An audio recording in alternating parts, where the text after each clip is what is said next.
बाप हो बाप। ए दीदी अरे कुछ गरीब गुरबा के दे दिलो, भूख लागल बा नहीं किलो।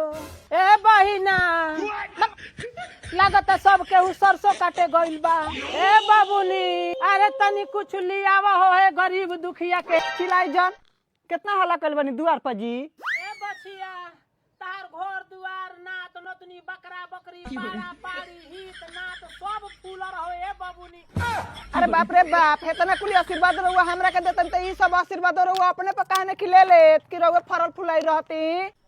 ना ये कनिया हमरा लगे ढेर आशीर्वाद दो, वही से गांव बाटा तनी।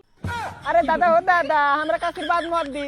रहुआ का लेम बोली चाउर ले ना आटा ले तब बुझ गईनी रहुआ पैसा लेत होखे। ना ना ना ना वो ना चाहिए कनिया। तब का ले हेने आवा न दूडे बहरी हम बता तनी का ले। हाँ जल्दी बोली, हमर बड़ के दिया दिन देख लेन तू हमरा सास से जोड़ दीहन।